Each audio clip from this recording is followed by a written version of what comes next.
Power grid infrastructure investment trust का ये share 91 rupees के ऊपर आ चुका है। तो वीडियो को पूरा देखिए, आपको सब कुछ समझ में आ जाएगा।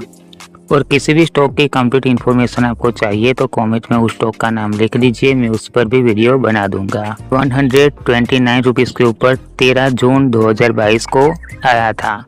उसके बाद काफ़ी गिरावट देखने को मिली है। तो यहाँ पर ये समझना जरूरी है कि गिरावट तो आई है, लेकिन ये power grid infrastructure investment trust का शेयर है, तो ये एनर्जी सेक्टर में ही आता है।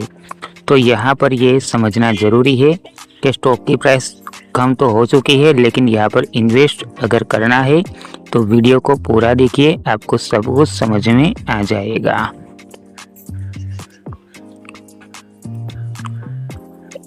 तो ये NSE के ऊपर है। इसका वॉल्यूम अगर देखें तो वॉल्यूम भी कंप्लीट ही है।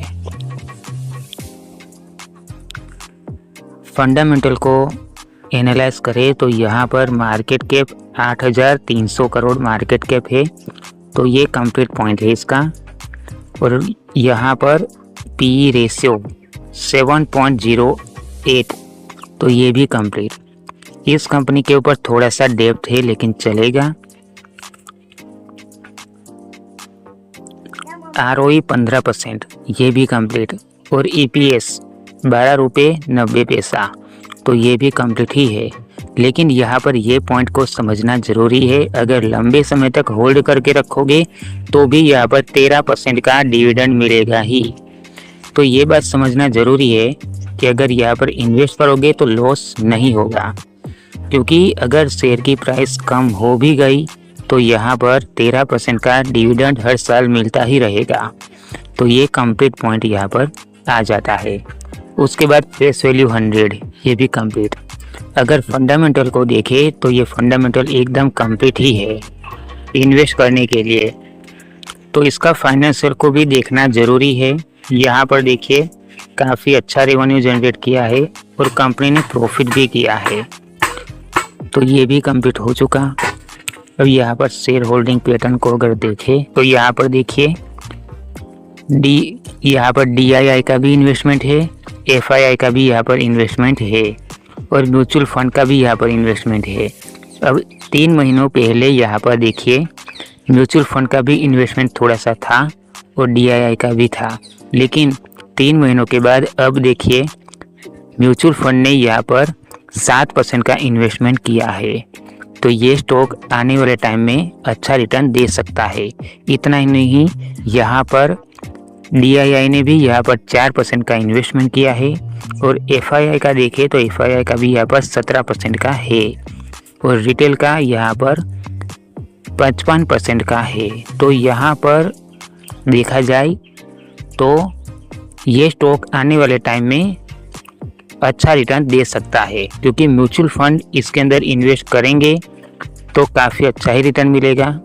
क्योंकि यहाँ पर देखिए 3 महीनों पहले म्यूचुअल फंड का इन्वेस्टमेंट 4% था, देखिए म्यूचुअल फंड का, और 3 महीनों के बाद म्यूचुअल फंड का इन्वेस्टमेंट यहाँ पर हो गया है 7%।